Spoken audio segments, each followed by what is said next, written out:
I'm not religious no more, I'm off the cuff. Off to learn new things, I'm on a bus. Walking to my dreams in a tux. Everywhere I go, it's kingdom come. Dad gum, my inheritance so long that it causes conundrums. Wanna understand what I stand on? Yo, it's a brain blast, Jimmy Neutron, yeah. Don't need a mic to drop it, don't need a space to rock it. Don't gotta click the copy, I got it. They call me a pastor prophet, a prophet, I can't knock it, I can't stop it.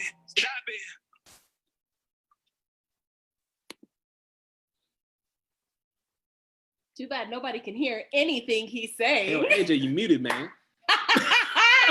Let's go! Bruh. Take two, boy. Let's go! Take two, go ahead. Are you ready, kids? Aye, AJ. I can hear you. Aye, AJ. Oh, who doing a podcast in Tucson? The creators who always say what's on their mind. The creators. Topics are deep. They keep it real. The creators. Like what we say, tell us how you feel. The creators. The creators. The creator is a smooth man. Ha ha ha ha. All right. Oh! Yo, I'm bored. But what's good? It's your boy AJ the Chef with the creators, you know what I'm saying? Got Coach Me, Self Music, Camille who keeps it real, Mariah who stays on fire. That's what we're doing. You know what I'm saying? So we come in with our third topic, selfish love, what it is, what it's about. And you know, we're just gonna tell you our different perspectives on it. So with no further ado, Coach Me is up to you. Look, and cut. Okay. Look, I was digging that little SpongeBob song though. That was fire. I should have worn my SpongeBob shirt. Right. You should have told me. We could have just rocked out 90s tonight. I got two SpongeBob shirts and I wasn't ready for that. I was but I was like, too much. I ain't want to do it. I ain't want to get copyrighted. I'm done. Go home, Roger. Anyway. So we just want to thank y'all for tuning in with us today. So first things first, we're going to go over some little house rules real quick. We are here live on Facebook. Yes. For y'all. So tune in, comment below, ask us any questions, because we about to go in tonight. Secondly, we will open the lines up so that you can hop on to, you know, have some questions, be on with us. But you better hop on it because we are only going to open it up to a limited amount of people. So we're excited that you guys are here watching with us tonight. And thank you, AJ. I love my peanut gallery over there in that corner. Hallelujah. And today's topic is selfish love. Mm-hmm. Right? Okay. Right? Sprinkle a little on it. Selfish. So that's not self-love. No, not self-love. Selfish love. Okay. Yeah. Okay. So we are about to get in, jump in, make it happen. So our first question for this evening. Y'all ready for this? Y'all ready for this? Hey.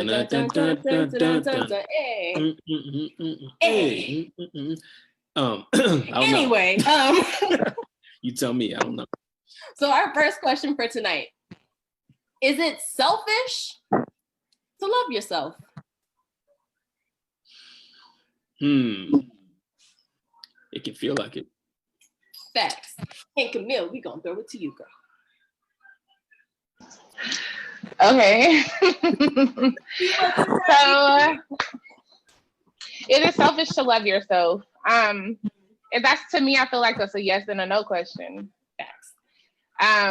Yes, it is selfish to love yourself when you don't consider other people in your life. Like, you don't consider the actual, you don't receive love. You don't give love in equal amounts. And I feel like, no, it's not selfish to love yourself, because naturally you need to love yourself first in order to love them. And you have to be able to literally you have to work on you. You have to give yourself love and TLC in order to be able to give that out to someone else. So I feel like yes and no. Okay. I like that answer. Because that's like one of the maybes. Like, I'm not gonna give it all to you, but I'm gonna give you a little bit type moment. You know what I mean? All right. So, Mariah, I want to hear what you got to say. Is it selfish to love yourself? At first, I thought it was like a couple of years ago because it doesn't seem like it now. But I'm like a very giving person, and I like to help out as much as I can. So like I always put other people before I put my own self, which was my downfall. So now I feel like ain't nothing wrong with loving yourself. Definitely not wrong with loving yourself. Because I can't expect somebody I barely know to love me. I love me. I can't love other people like I love myself. Like, I don't know. It's, in my opinion, I just feel like ain't nothing wrong with loving yourself. I mean, you got to love yourself before you can love somebody else. What it look like for me to not love myself and I'm like feeling down for myself, but I'm sitting to love somebody else who don't even like give 3 flying anythings about me. Like, what? Not one, not 2, but 3. But 3. Right. Oh, AJ. What's that? The fingers. He said 1, 2, 3. Hey, Oh. I'm you, though. You know, me and you, we rocking. You know, I love you. I'm not talking about you. Okay. So look, I'm about to stir the pot real quick because, you know, obviously we also have 2 married couples on here. And so it's like when you're married, is it selfish to love yourself? I don't know why I'm like scared to answer this question. I'm like, No, I think it's because like on the same screen that I don't feel safe. Like I can get away. I say something wrong. So I guess that's just like a evidence or example of me loving myself. Not to say something stupid. So it's kind of like self-preservation over here. Lord Jesus. I don't think it's wrong. I don't think it's selfish to love yourself. Like I don't think so. There's nothing wrong with that. I don't think it's selfish. I mean, yeah, because like I think we're all saying the same thing for the most part. It's like, so no, it's not selfish to love yourself. But I think, okay, so here's how I would answer it. Is that when you love yourself, it gives you a certain amount of power. You know, because if you don't love yourself, then everything that you do, you end up, you know, kind of feeling powerless or kind of like, you know, like you're not pulling up the main resources that you have within you if you don't love yourself. So it's like, so we'll use the example as like a fountain. Like if the fountain is broken within it in itself, it's not gonna, you know, have water coming out of it or whatever. It's gonna be kind of useless in a way.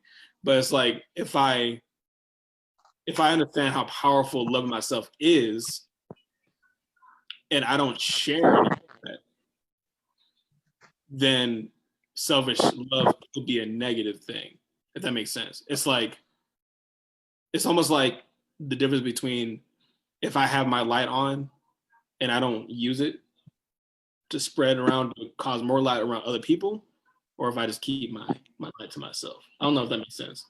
That makes sense? I don't know. So it's like a fine line. So it's like, okay, so it's not wrong for me to shine, but what is wrong if I just shine without, you know, spreading my light in a sense, or I don't know.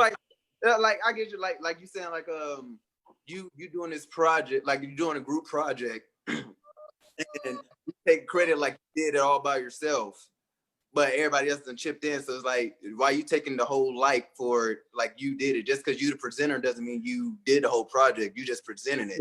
Yeah. Because we're all in this world together, and we all know for a fact that we can all use a little bit of love. So it's like, if I just keep all my love to myself, that could be what we're saying is selfish love. But it's like if I figured out how to love myself, Yeah.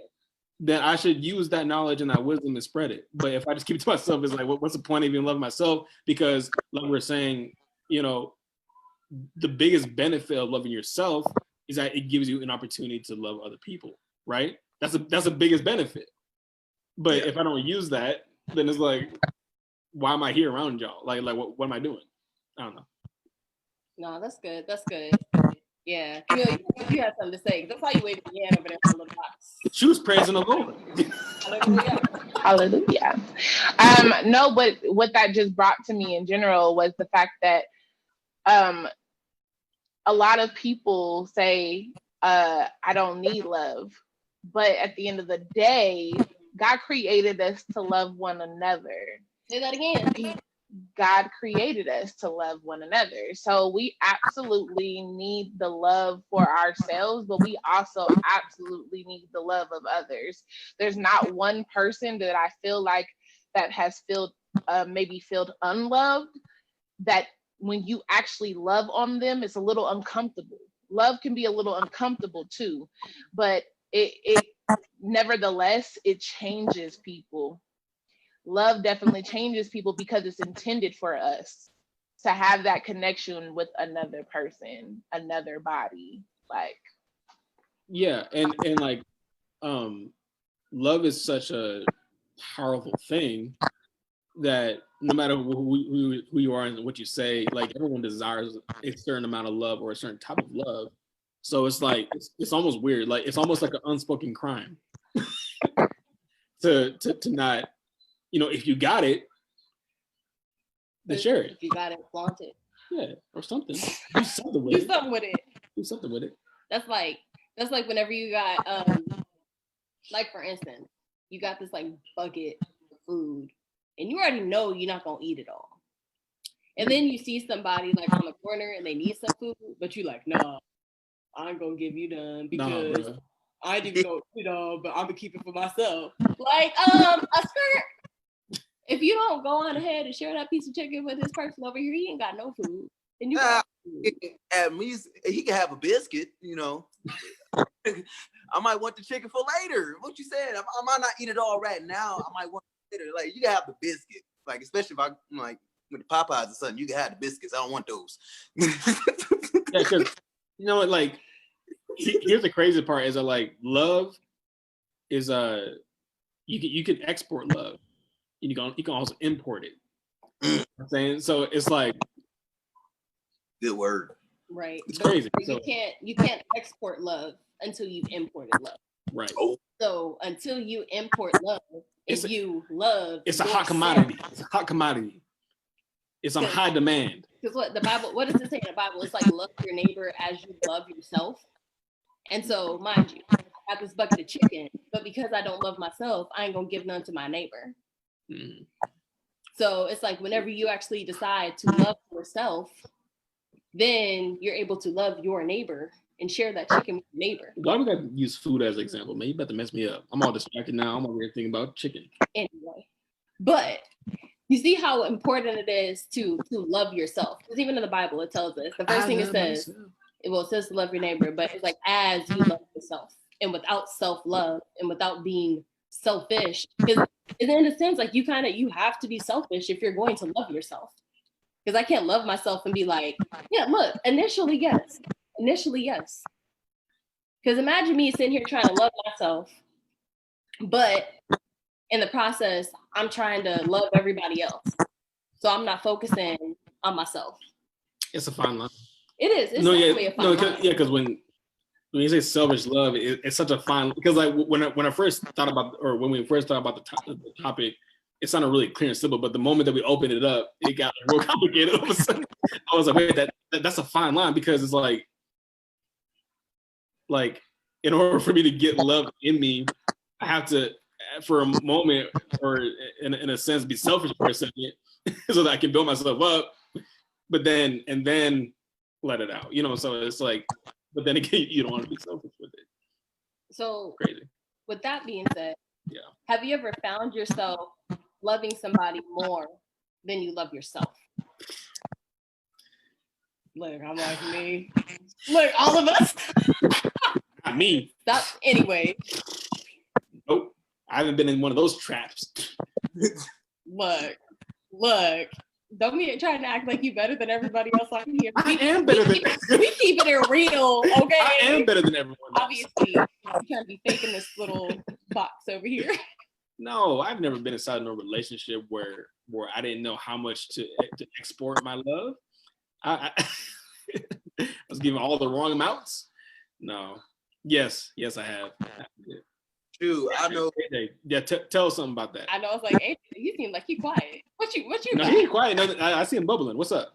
Look, see, we ain't try. Why are we going back to my high school days? We not fit to talk about it. Okay? Look, I was young. Okay, I was young. Okay, I'm older now. Don't do that now. Now it's an equal amount because I'm married. So it's not like I'm just, I love her and all that. No, I'm not. No, but like when coming to that, it's kind of like two-sided, where there's some people in life that God may put in your life where you have to love them more than yourself, because they probably going through something so bad that he knows that the amount of love that you have, it's almost like you got to show them that you care more about them than yourself in order to reach them and to help them. So situations like that, then I would say that probably be like a good thing when you see somebody or somebody in life that it looks like they need love, and they need love to the point where they see that it's almost like you care for them more than you care for yourself. But as in the other side of it, AJ used to back in his evil stage when he was Just in say high it, school. brother. Just say No. it. Call it what it is. Real talk. Let's be Yeah, real. I used to be sprung on people in high school. It doesn't matter, not no more. Okay, like the only person I'm sprung on is my wife. That's different. But we're not talking about is Mariah, you better take that and grab it. He's over here covering all his grounds before he says what he's about to say. Maybe to make sure this is all straight. look, I'm trying to play the game tonight, so but on real though, when it comes to like when you find yourself in a situation, this is for anybody, where you love them more than yourself, the question is, what is it that it almost seems like you're careless about yourself when it comes to them? Is it, do you really want to step back and look at it to see, are you loving them more than yourself in a good way or in a bad way where it's always harming you? Where you loving them, but they keep, it's like you loving them, stepping off on this ledge, and you always falling. And then when you finally get back on your feet, then they come back around, and then there you go again, pouring your love in them. Or is it you loving them so much that, like I said earlier, it's like you don't care about yourself because you want to help them, and they're receiving it in the good way, not just using you. Because the difference is loving somebody, are they taking it, receiving it with it, or are they taking it just for their own selfish love? So, okay, so I feel like it's a push and pull. It's a push and pull. So it's like Yin and yang with it. right. So no, because I mean, God teaches us to love people above ourselves, right? Yeah. Like, I mean, Jesus is a perfect example about this. I already know he's going to come up at some point, so I'm about to open up that gate. But it's like his perfect example. He clearly didn't have his self-interest in mind when he went on that cross. However, because of his selfless love,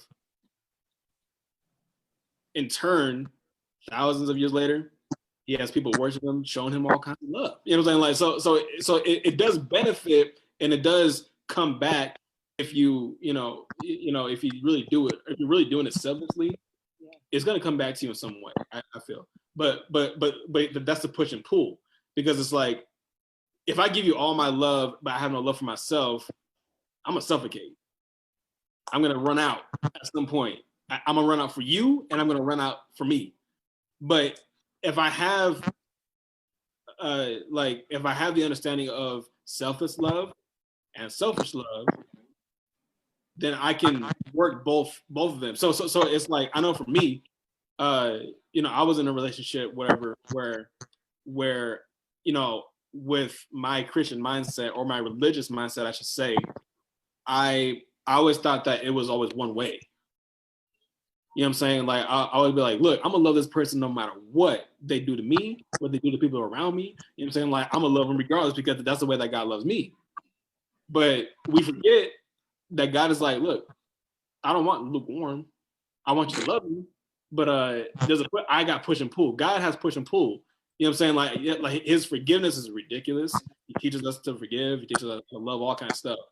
But God ain't just gonna get pushed around. You know what I'm saying? Like, you know what I'm saying? So it's like if you know how to love people and if you know how to love yourself, then you have more wiggle room to navigate, to know when and to have discernment to like know when to love or to give out, to export love and when to import it. You know what I'm saying? So I'm gonna stop talking. Yeah, y'all keep going. Shoot. Wait, what did you say, Camille? We didn't hear you. I thought Mariah was about to say something. That's good though. She's like, I think that, but no, that's really good though, because there's been plenty of times I realized when I started to actually like walk with God, and there was some things that he like delivered me from and released me from, and the question was presented to me, why do you feel like you basically were obedient to what it is that God put before you? And before, I just felt like no one else could love me, like nobody would love me better. And I found out God loves me better. You know what I'm saying? So it was really like a profound moment for me, because one, I was one of those people who like will go, give, and you know, I'm like a share myself with you type of person, and I do one thing, like now the whole table is set, or the whole, like it's extra with me, like because like I like to love on people, but you always have that feeling too of like, we had this conversation before about you get frustrated because you feel like you give so much of yourself, right? Because you don't know when to export that love and import it and keep it with yourself. You know what I'm saying? And you get frustrated with the thought that you've poured out so much of yourself and you forgot about you. I think that you have to be realistic in saying is that you forgot about you. They didn't forget about you. And that is where you have to kind of cross the line with yourself in between the truth and reality of the whole thing. Like, you forgot about you. And I think I came to that revelation when I love somebody more than, and I realized then that, guess what? We go through that trigger mindset of saying, okay, I'm not going to give nobody else my love. I'm not going to give them that much love. No, you give them who you are without relinquishing who you are, if that makes sense. So, yeah. This is good. But as soon as she said that, she made me think about like, it's like whenever you don't love yourself and you're afraid to love yourself, so you decide that you're going to love someone else because that's kind of, it's like, oh, I'm gonna love them because then maybe I'll get the love that I need because I'm gonna love them. And so then you get to that place where like, because obviously it's not healthy. Like it's clear that it is not healthy because you're giving, and it's literally like in the giving, you're being drained, but you're wanting something back, knowing that you're not going to get anything in return.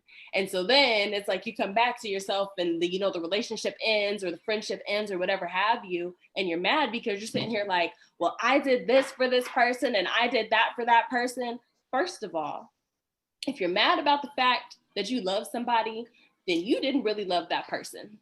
You was in it for something, and love is selfless. Mm-hmm. So that already in itself says that your mind wasn't in the right place and you wasn't loving yourself enough to be able to give yourself to somebody in a way that was healthy for the both of you.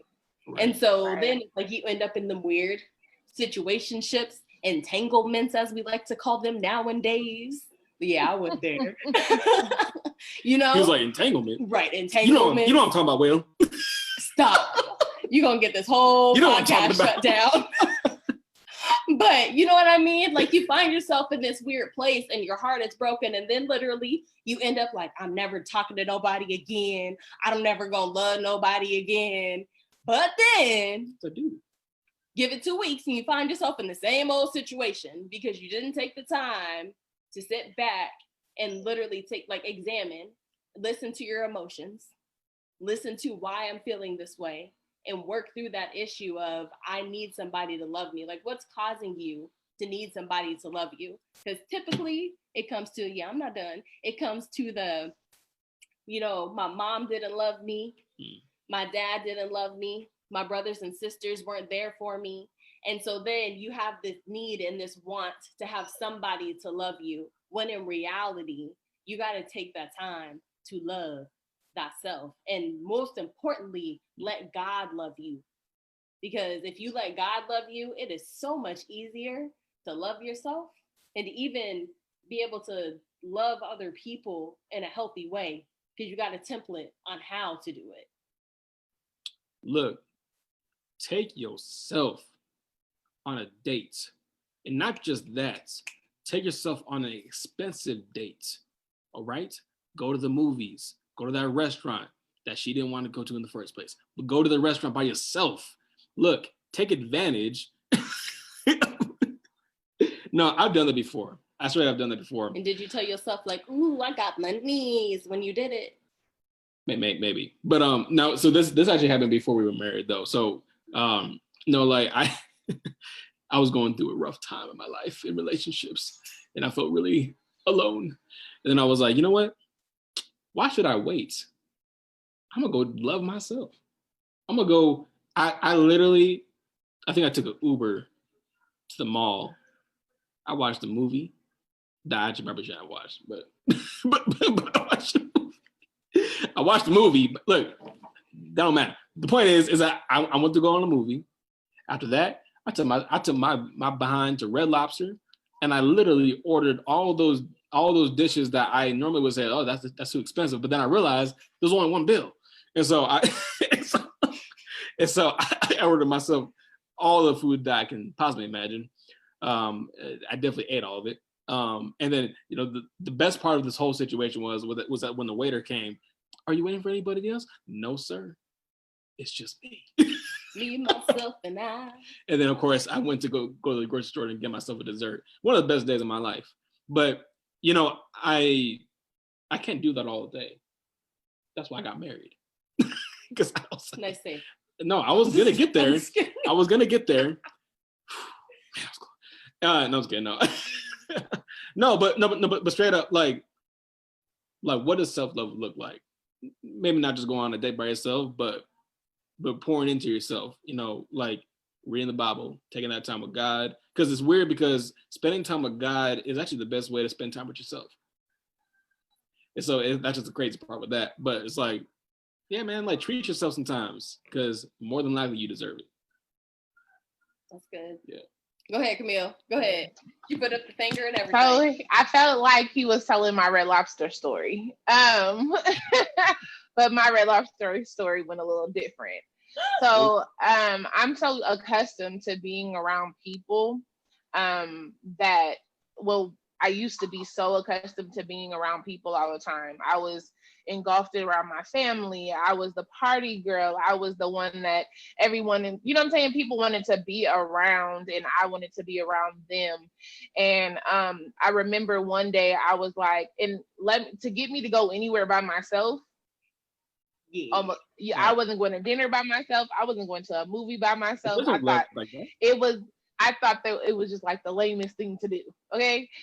So one day I literally took myself to Red Lobster and I sat at the table, and I literally felt like people were staring at me. I felt like I could hear more talking. I felt like it was just really intense for me in that moment to like take in. Maybe my spirit probably was where you was at. But nevertheless, like it was really intense for me to sit there at a table by myself for the first time in a restaurant, like, and everything was so amplified, and I felt like people literally were like looking at me like, why is she by herself type thing, you know? It was just extra. But at that moment, I realized how attached I was to other people, and how that identity was literally what kind of like kept me coasting, you know what I'm saying? And kept me like, it literally was, I believe, the first step into knowing myself, which is self-love. Also, you have to know you in order to be in order to know how to love someone else. You have to understand what your ups are, your downs are. You have to understand what your default attitudes are, your triggers, your all of these things. This qualifies for you loving yourself first, but you being able to love someone else, because in that love for someone else, you're able to tell them in communication is love. And no, this does not feel right with me. No, this is not okay. You learn what you will accept and what you won't accept. There's so many different things. So when it comes down to that, absolutely be selfish. Absolutely be selfish and taking the time to get to know who you are. Yeah. Loving on you in a way that you would expect someone to love on you. Because what happens is that you won't be when that entertainment comes, when someone offers you Red Lobster, you're gonna be like, I've been did that 3 times ago. Say that. And when someone tries, right. And for me, like I said, okay, well, let me go get a Michael Kors bag. My next thing I really want is like a Gucci or Chanel bag, because that way I'm not too, you know what I'm saying? Like we save up our money for those type of things if you can't just throw it in the bag. But at the end of the day, like, so you're not fascinated and consider that to be love because they gifted you. You've been gifting yourself, and God has gifted you first. So at the end of the day, he's already bought you all of those things, and he did that with his life. You know what I'm saying? First and foremost. And that was the first form of real love, is somebody who said sacrifice, who said, I'm going to give my last for you and still cover you. See, I don't know how to not go there. But anyway, so he is the supreme of love. And he will show you how to love yourself. But I think you have those moments throughout your life where it's just ordained for you to figure out you too. You know what I'm saying? It's aligned in your destiny for you to take those steps, take those trials, and figure out, well, what are you made of? Yeah. What was your thought process? What was your speech process? What was your fivefold ministry process? Like, there you go. Right, like these hands. Okay, so yeah, I'm gonna leave that alone, but that's what my thought. There it is. That was good. Because like it is so important. It's so important, even when you're in those seasons, to like make sure that you're taking that time for yourself, not just jumping into the next thing. But it's like when you do those things and you build that self-love for yourself, it's like you're almost like setting like a standard or a precedence for whenever that person does come into your life, for what's acceptable and what's not acceptable, what you'll tolerate and what you won't tolerate. Because if I can take myself to Red Lobster, I don't need you to take me to Red Lobster. And you definitely ain't gonna take me to Red Lobster thinking that you're gonna get some, because no, I love myself. You know what I mean? And so it's just real important just to make sure that, you know, that you're in that place to where people and they, you know, what they trying to do or their agenda don't phase you. Because it's so easy, especially for, like as women, we'd be like, oh my gosh, he took me out to eat and he got money. And it's like, oh, I'm gonna love him and I'm just gonna give him everything. And the dude be like, I ain't trying to do nothing with this girl, but I'm trying to get some and that's it. You know what I mean? Look, let's keep it real, because y'all know what it is. Like, I feel targeted all of a sudden. I don't know why. Look, you're I was kidding. but you know, like and granted, it can definitely be vice versa too, because we know some of us women out here, we be like, I ain't trying to get like I'm gonna have him buy my dinner and then he ain't gonna hear from me after that. Like, been there, done that. Good Lord. forward. Either way. But you know, it's like being able to be in that place where you just truly love yourself to where like things don't phase you to that point where you're like, ooh, oh, I need this. Like, no, I don't need anybody but myself. And you are just an enhancement to help me better myself. You're not you know how they'd be like, oh, this is my better half. Like, no, I am a whole, you are a whole, There it is. and we just walking together. There it is. And that's what self-love looks like. It looks like I am whole, you are whole. We both two wholes and we walking together. Like, you know, so it's just like to be able to be in that place, it's a wonderful place because you find yourself happier, you find yourself healthier, you find yourself stressing less, you find yourself loving more. And when you can love yourself, you can love the person that God puts in your life more. And it is so difficult to be in a relationship where you have not learned how to love yourself, because man, the amount of stress that brings, because I know all about it, because yeah, but like, it's like, it literally feels like the foundation is cracked.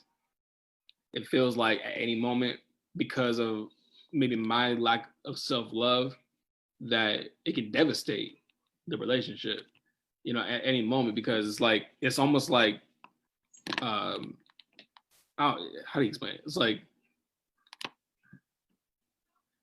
it's dangerous, man. It's like, I don't know how to say it. Like, it's scary when you are in a situation where you're supposed to be loving somebody and they're supposed to be giving you love back, but you know, it's like you say that you love this person, but you know darn well that you struggle with self-love.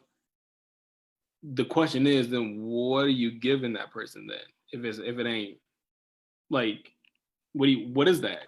It's almost artificial. It's tragic, is what it is. It's tragic, is what it is. Look, So it's like, look, can we? I'm gonna get real deep. go ahead, let's go. Let's do it. It's Go too ahead. late. We're going down that rabbit hole. I am down there with Let's do it. Jaws right now. No, like, darn this podcast. No, no, like, so yeah, like I was saying, it's like, if you can't give somebody like this artificial love, the artificial love has to come from somewhere. Because let me say it like this. I believe that in all of us, God stored away his love in all of us, right? So if I have not discovered that love within me, then I'm not getting the artificial love from within me. I'm getting it from everything around me. The society and the culture around me, AKA the world that the devil owns. That's what I'm bringing into the relationship. It's impossible for me to bring a fake love out of me. That's not how it works. I get it from somewhere else, from other resources to make me feel better about myself. See, like, I don't feel good about myself. So let me say this.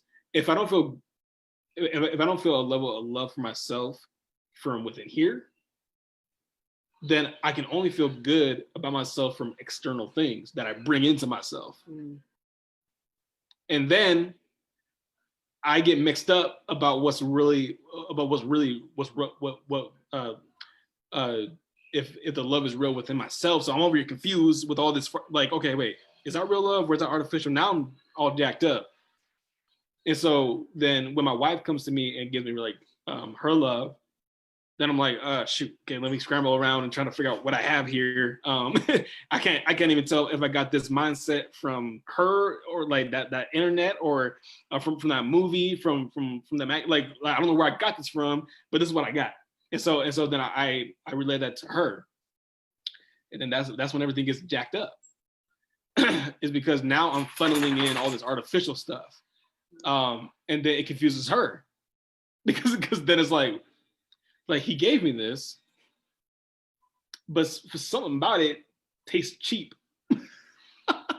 Something about this don't taste like the real thing. Like there's something wrong with it. I don't know, but you know, this is what I got, and so it's so important that I and her, really locked down on what that self-love really means, because whatever I got is what I'm transferring. It's what I'm exporting. And so it's just like, it's crazy. Now, I mean, it's a journey. I mean, I don't think anyone will perfectly get that self-love down to the T, but it's like as much as possible before you get into a relationship, and especially before you get married. That's definitely something that you need. It ain't like don't but thankfully, and praise God for this, there's that marriage has a way of revealing all the stuff that you didn't even know you had issues with. Yeah. I can't even describe all the stuff that I was like, what? I deal with that? What? I could have sworn I was a G in that area, but apparently not. And so there's room for grace, and there's room for growth, and it's not the end of the story. So it's just crazy. Mariah, we haven't heard from you, girl. What's up? So if she doesn't have something to say, I have something to say really quick. All right.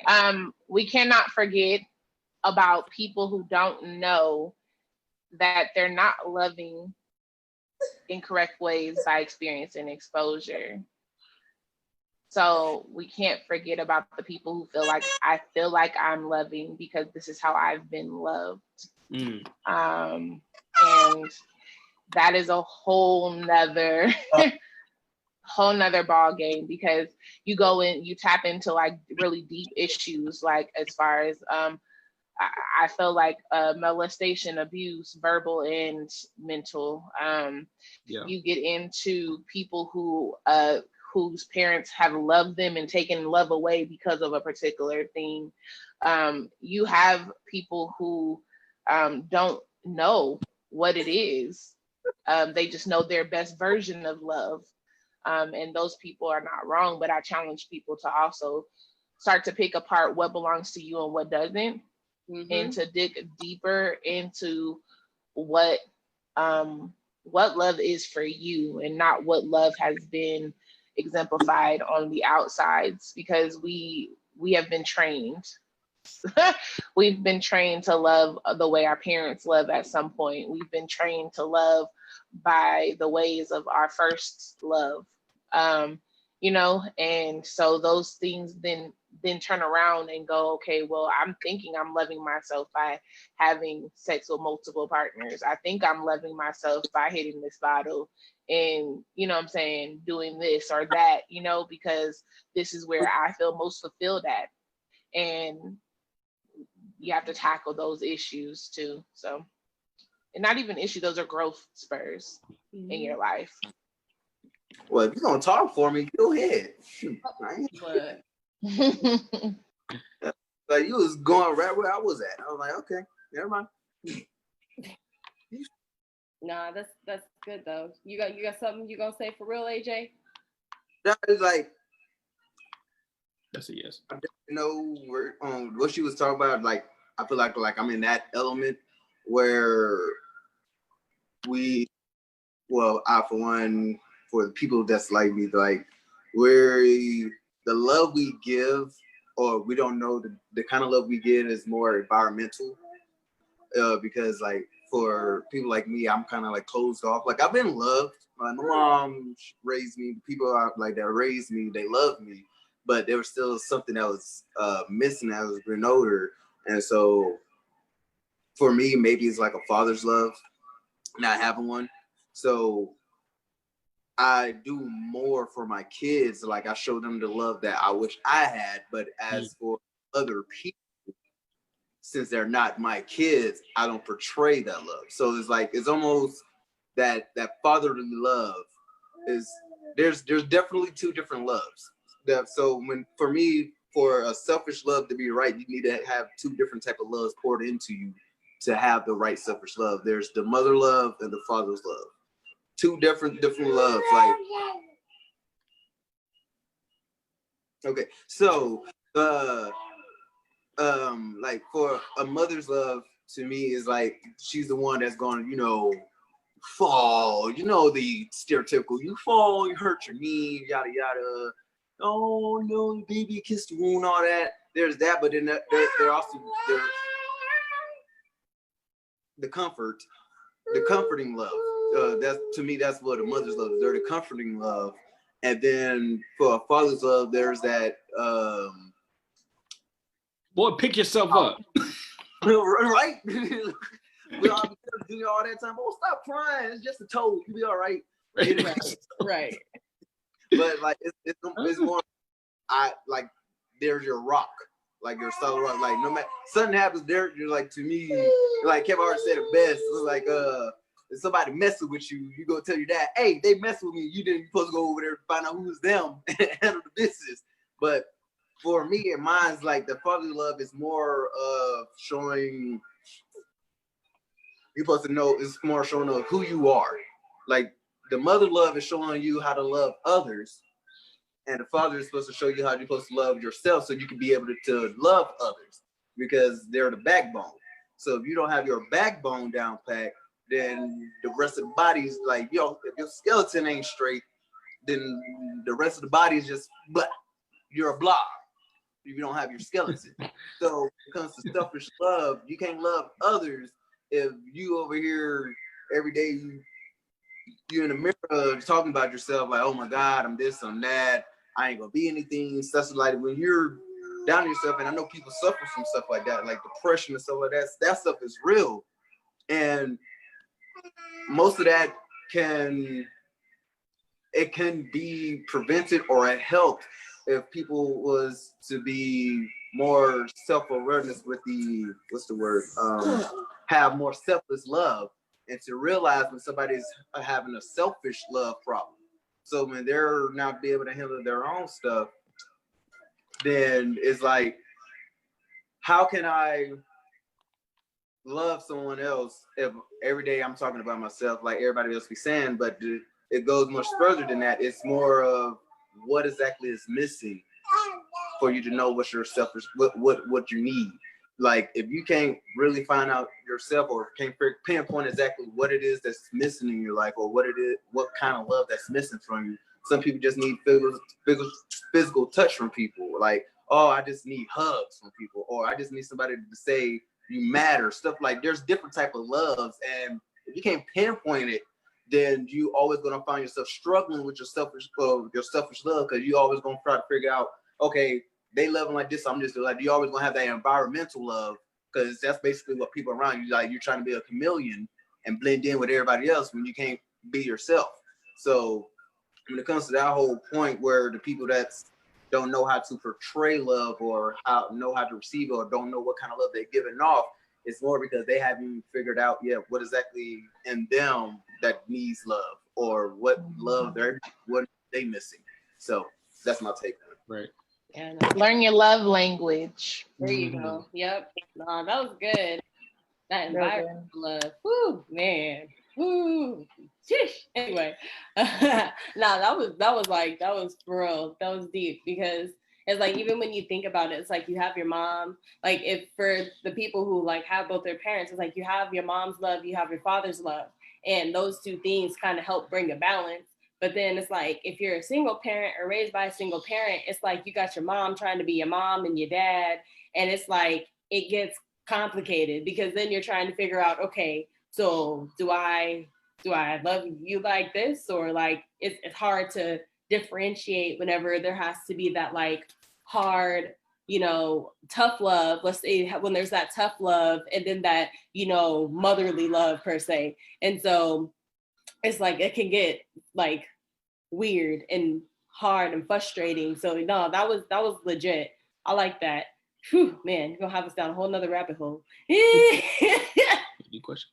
So one, we want to go ahead and open up the line for any questions. I did post the Zoom link down in the on the Facebook Live. So if you guys want to hop on, just if you have any questions or comments or now anything, is the time. we would love to hear from you. Just a quick intermission while we're waiting. Again, we are the Creatives. We are the young adult ministry at New Destiny International. So we decided that we wanted to do a podcast to keep it real, to talk about real life stuff, to talk about stuff that we've been through, and ultimately to help other people to get through those places as well. To share some love. Yeah, definitely to share some love, because all of us have different experiences. All of us have dealt with different things. But we wanted to be able to like share that and really be able to impact people, especially other young people, because we all have a heart for young people. So again, every other Friday we do this podcast. So not next Friday, but the Friday after that, we will be on live again. So make sure to grab a friend, tune in, because we're, again, we love talking. We love having conversation. Look at Camille, she's like, yes, we do. We like good conversation. We love good conversation. Yeah. You know, we like to keep it real. Obviously, if y'all can't tell, because we got the babies up here. See, there she go. Hey, boo. But, you know, we started with, like, she's like, I know them. But, you know, with our intro and everything, like, we like to keep it real. We like to keep it funny. Like, there's no sugarcoating nothing. We're going to keep it 100 because that's what the world needs today. The world don't need no more fake people. The world needs more real people who going to keep it real, who's going to keep it 100 and just, you know, be fun about it. Because what's the point of going through stuff if we're going to hide it and not share it with other people who are going through it to help them get through what they're going through? Just saying. You lost me a little bit, but I think I know what you said. I was like, what? That moment. She basically just said, get loose.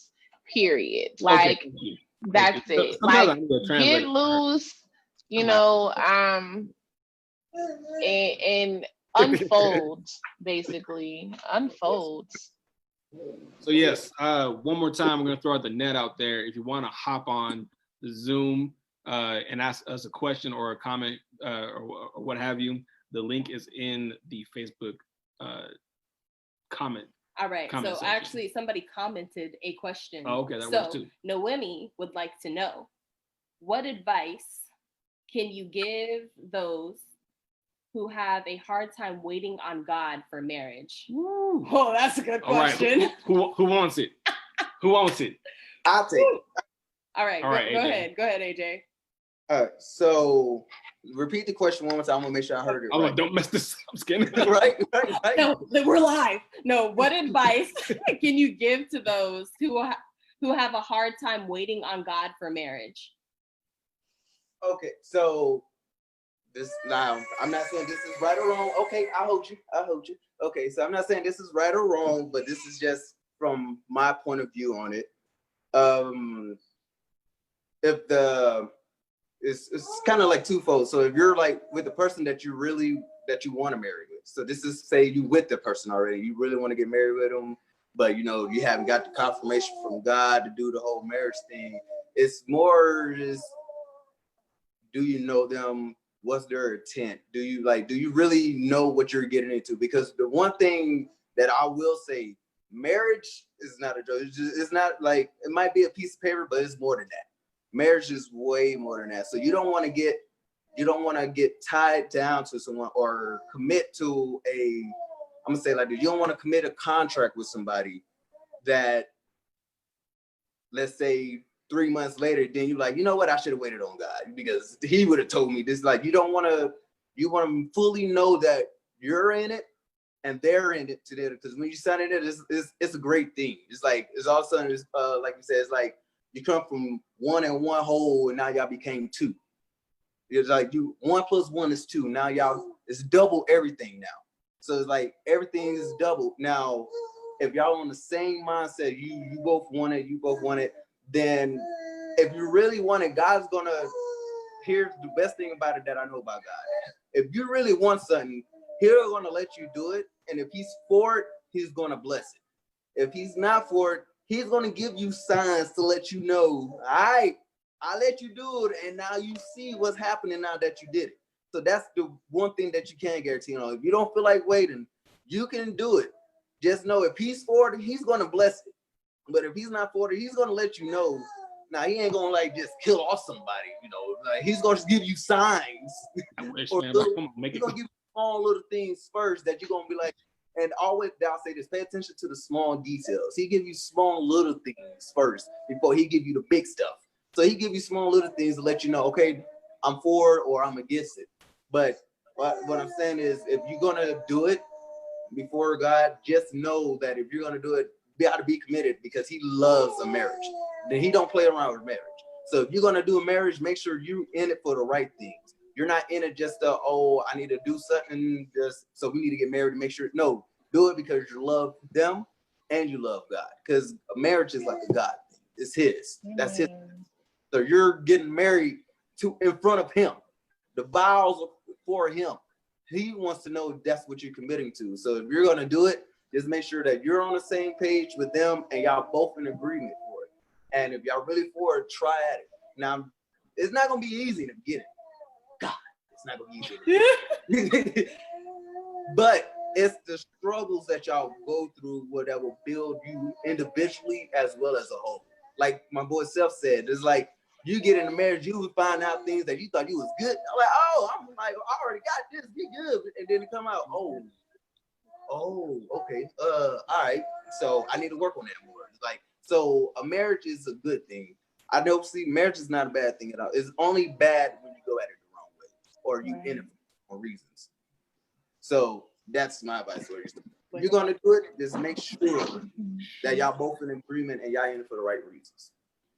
So Go ahead. So She burning. So I'm gonna tap in from the single side, the non-married side, and I don't think that I've ever been super close to marriage.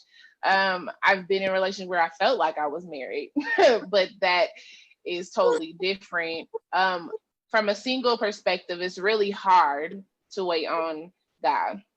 Let's just keep it 100. It's very hard to wait on God to give you a response and an answer for something that you desire and that you want, and that's even outside of actual marriage. Like, that's with life in general.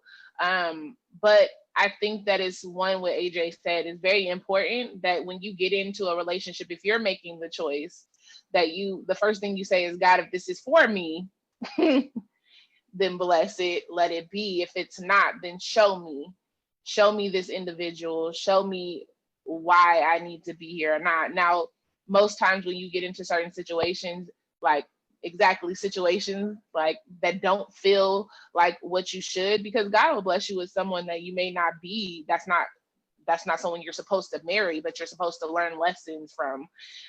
So it's and also to make room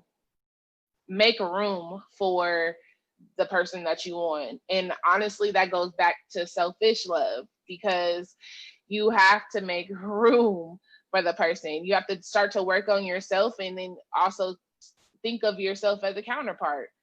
Like, if you don't even like to sit with you, sis, you can't want a marriage, because if you can't think of anyone outside of yourself, you're not going to be able to move in a marriage. If you have a hard time with openly talking about yourself, finances, all of the things, all of the personal deep down things, because with marriage, literally from just my outside looking in, you gotta dig deep. Like, you have to be able to be non-surface in a marriage. Like, you're attached to that person, so that person, literally, you have to tell them, no sir or ma'am, I didn't care for that today.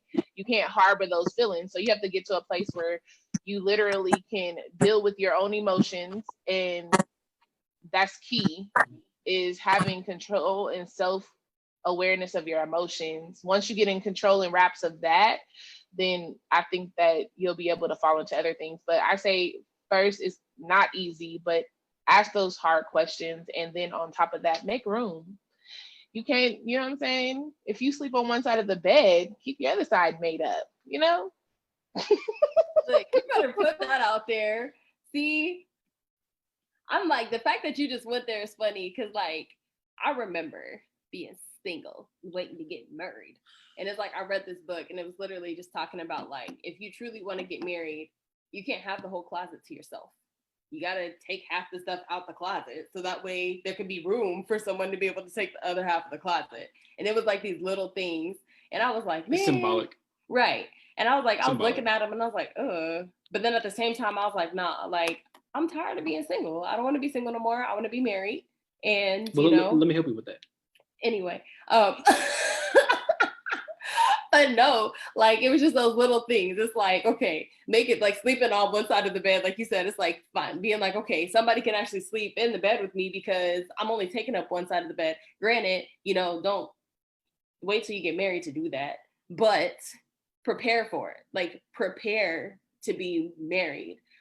Prepare those things. Prepare your heart. While you're single, take the time that you're single to work on you and prepare you for somebody else. Because if you want to get married and you're going into marriage with a whole lot of baggage, that's not going to do you any good. It's going to cause more issues than not. So go to counseling if you need to go to counseling so you can work out those issues that you got. Talk to somebody so that way you can work out those things. Pray. Ask God to help remove those soul ties or those things that have, you know, held you down and kept you from being able to move forward. Like, you really have to get into a place where you start being intentional. That's what it is. It's intentionality about what it is that you want, declaring that thing, writing it down, like, I want to be married, speaking it out. Because, you know, we'd be like, maybe I want to get married. But no, it's like, you got to speak it and you got to be bold about it. Because I guarantee you, the moment that you start working on yourself, that person that God has for you has been waiting for you to get it. And once you get it, then that person gonna be like, hold on, magnet, and boom. The next thing you know, You can't get rid of them. You know, they stuck to you. And you're trying to figure out why you almost wearing matching sweatshirts on a podcast. I'm just saying. What's she talking about?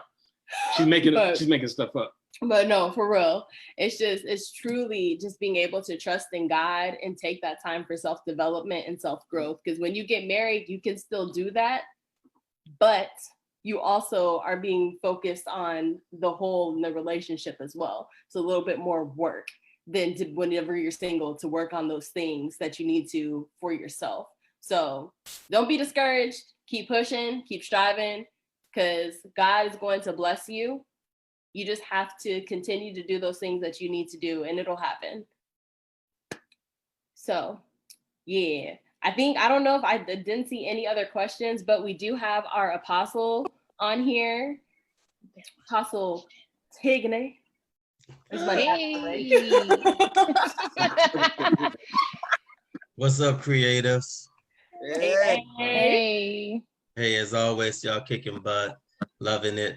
Hey, I actually got a question about this love thing, you know, like with families and family dynamics. How does this selfish love play out? I heard you talking about the marriage and then individuals, but like, you know, with families, you know, how does it play out there?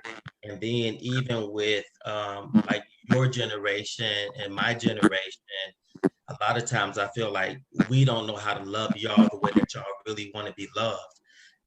And so that's almost like another dynamic of family, but it's a little different because of course with family, you stuck together. But when you're not family, y'all got, you know, your generation got ways of like not answering, not responding that says, you don't get to love me today. So just kind of talk about that, help me to understand how this can play out for us so that we could be better suited for loving your generation. Thank you. Okay. That is so I'm good. gonna try to take a stab at this real quick. Oh, Lord. Oh, help us, Lord Jesus. I'm gonna try to take a stab at it real quick. Y'all have heard the term family unit. It's like when I think of what a family unit is, I think of a like kind of like a machine. You know, everybody plays their part. AJ, you were talking about how there's two different types of love, like a love of a mother and a love of a father. But when you open up the whole family dynamic, there's all different types of like it just gets crazy, you know. Because yes, there's a father's love, there's a mother's love, there's a sister's love, a brother's love, a cousin's love, all that kind of stuff. And so I think when it comes to the family unit or dynamic, it's like, okay, what position am I in? So for example, it's like if I'm in a son position, my love towards my sisters or my father and my mother is gonna be different than if I'm in a daughter position. You know, like it's all tweaks. It's all a little different, but like the topic of today, like the first thing you got to start off with is learning how to love yourself. But the cool thing about with family is that you have kind of a sense of identity right off the bat, kind of like knowing where you come from, you know. So it's almost like you have that baseline right there. And so the cool thing about the family love dynamic is that you can build on that, you know, versus like the situation or topic about being single and being married. That's a little different. But it's just like when you're talking about the family dynamic, it's like, so for like, I'll give you an example. In my family, excuse me, my family is no stranger to conflict in the house or arguments or what have you. And so I can remember multiple times where, for example, like my baby sister got in an argument with my dad, right? And then I'll be like, all right, so here I am, the brother and the son in this situation. How can I love? How can I show some love in order to kind of help things kind of move along and to patch up and to be kind of to kind of patch it up? First off, I'm not gonna go at my dad because he just got all the heat from one of his siblings. So I'm gonna be quiet for a second, kind of let him breathe. That's my way of showing love for him at this very moment. Like I'm not gonna go over here and mess up right after all that craziness. Okay, what else can I do? Oh, I can go check on my sister in her room, see how she's doing. So I in that moment just played the son position and the brother position all at once. And so I'm like, okay, so it's almost like a sport, man. Like it's a sport. Like it's that push and pull. It's that when do I run and when do I stay? Like all that kind of stuff. It's like I don't know if you ever seen that what's that movie? Like it was like a spaceship movie, whatever. And there was a scene where this guy's trying to walk through like this crazy maze part where there's a machine that drops right in front of it, and then it's just like all these like machines and things. It's like when do I jump in? You know, all kind of stuff. And so, but that, you know, growing with family really trains us and builds us and grows us in all those ways. So it's like,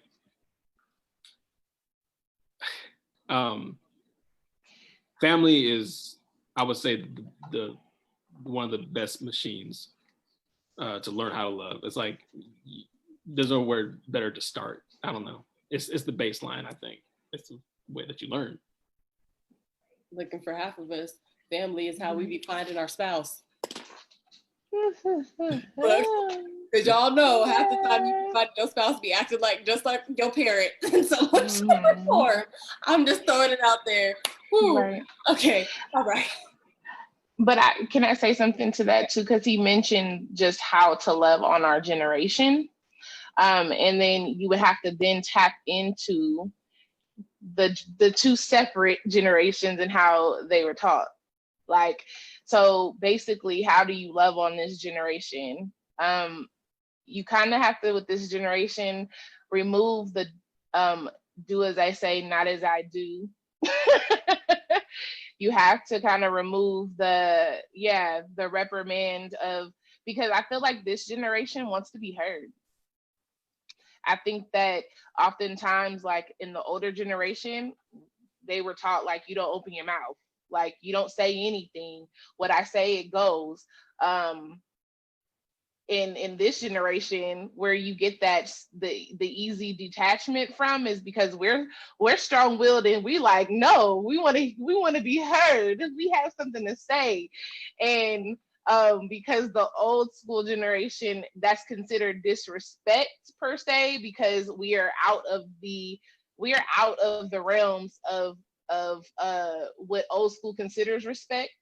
versus with new schools, like we're not being disrespectful. Some people being disrespectful, been there before, okay? But at the end of the day, there's real things to be said from this generation. And I think that we're not a quiet generation. We are not a silent generation. I think that this generation has broken like many molds, many molds for what your child is supposed to be like, what that's supposed to look like, where they should go, how they should act, who they should marry, when they should marry, how many kids they should have by a certain age. There's so many, like, we're like the liberated generation, I guess you could say, when it comes to that. But I think that the best way to like love on this generation is really hear them out. I think that we're a heart generation, for sure. We're the right-sided generation, I feel like, versus the logical part, the left side. I think that we are creative. We definitely don't like to stay in a box, and we like to dream.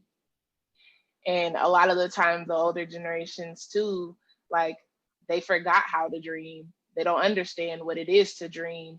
That's why it's all about understanding. Understand that you were once a child, but also to understand that as an adult, or even in the just younger generations, is that there's so much in us because we've advanced like rapidly. So yeah. All right, AJ, let it out, AJ, because you know the whole arm swing. I'm like, please enlighten us, great one.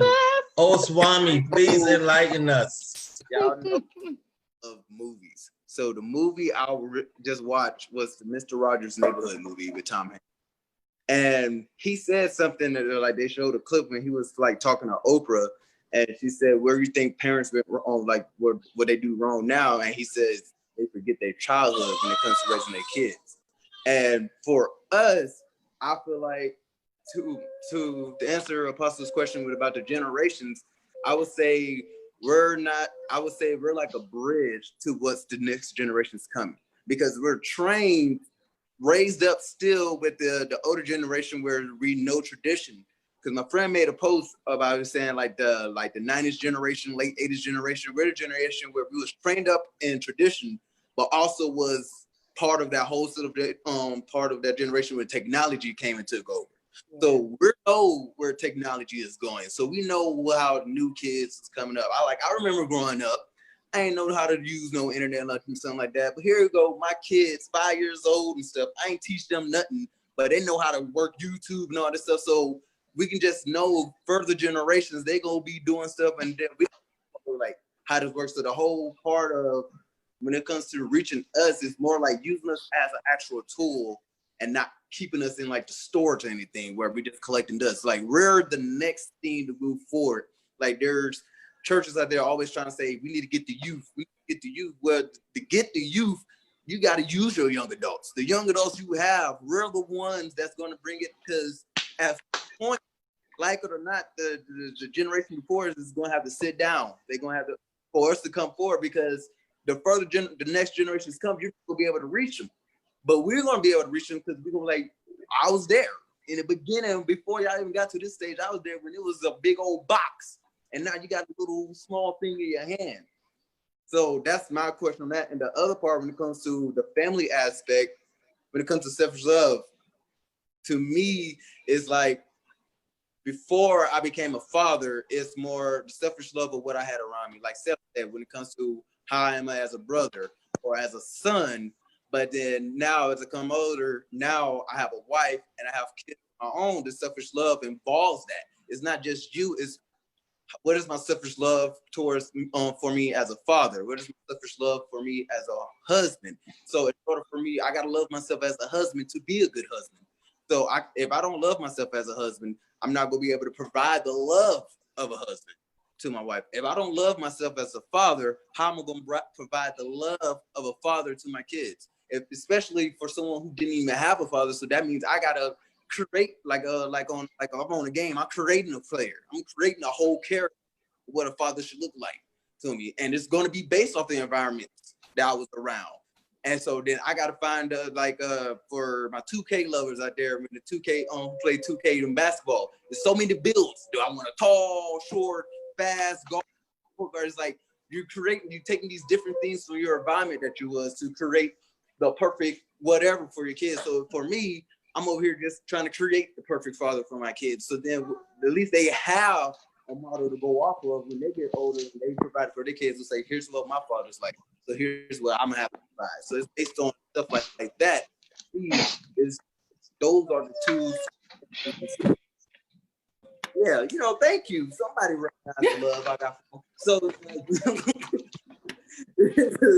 like for when it comes to the family aspect, is you got to take that in and include that part of your selfish love, because just focusing on me as a person, if we just go straight off of just a blank canvas, I'm just a guy, period.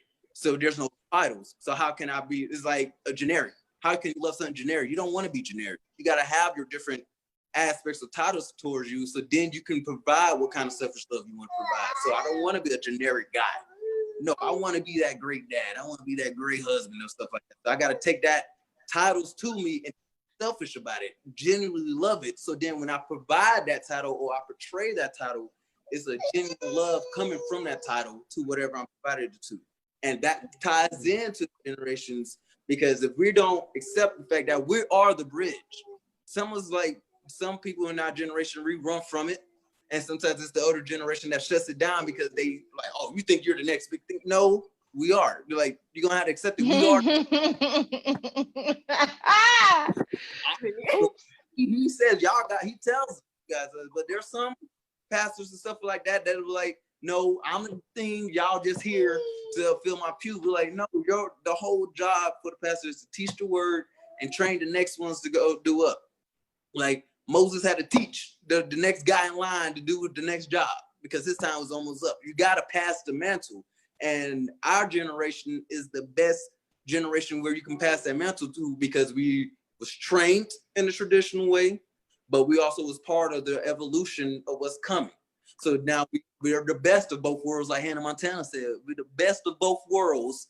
So we be able to so we can be able to do what we need to do. We can reach the younger generations who we have to, but we need to go in front of the older generation. We know how to go up to them and talk to them where they understand us. Where we don't have to we can still talk old school. We have to, but we need to be new school. We can be new school at the same time. So that's my take on it. I think everything you said is legitimate because you quoted Hannah Montana. Yep, that did it right there. You get the best of both worlds.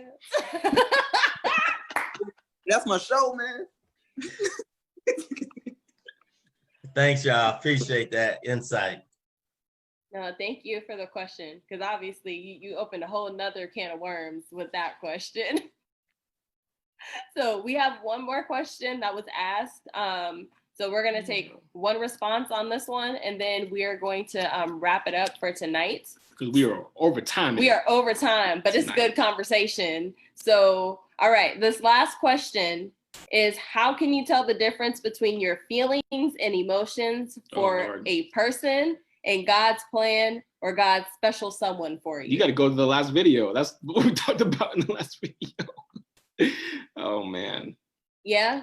Yeah. There we go. Shoot, it's all there. Yeah. Look, y'all might want to post that link. Right. We will post the link link to the last video, because it will actually answer the question, because we went in last 2 Fridays ago with that one. So for sure. Well, first of all, thank you again for your questions. And next week, not next week, but the week after next, our next topic is going to be, what is your push and pull? So what that says is, we are going to continue this subject of conversation that we are already on. That's crazy. I forgot that was. Yes, that was the next one. And mind you, we picked these topics before we even started this thing, and we voted on these topics. And somehow or another, God was just like, this one, this one, this one, this one. So yeah, we look forward to seeing you on here. It's going to be live. Obviously, we're always live. So don't miss out on the movement. Okay. Well, on that note, we're going to exit out on our outro. So, Seth Music, you gonna take us out? Yeah. For sure.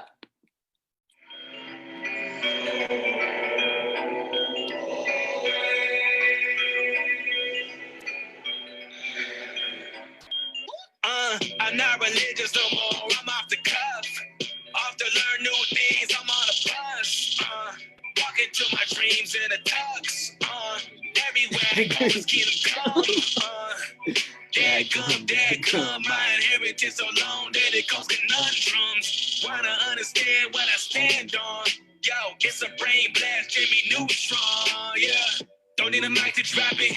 Don't need a space to rock it. Don't gotta click the copy. I got it. They call me a pastor prophet. A prophet. I can't stop it. Okay, so for real, that was the wrong exit. So we're gonna go out on the right exit. I was like thinking, this don't sound right. That wasn't the right one. It was still hot though. I was gonna play it off. We're gonna play it off. Okay, fine. You know what? We just gonna play it off. That was the right You ruined exit. it now. You can't play it off now. Now you gotta do the real one. Jamming and stuff. Now you gotta do the real one. I know we was You jamming. can't play it off now. Well, darn. Okay, let's see. Oh, I think that's the same one again. That's the same one. Guys, I don't know what happened. Hold on, we're gonna try this one more time. And if not, we just leave it on the one we just left on. When we got to get the SpongeBob thing, like the little technical difficulty. Right. Stop. We're gonna SpongeBob it out from now on. What are we? Three. Nope. You know what? That was the right exit, y'all. So we will see you again in Bye, y'all. Fridays. Peace. Dude.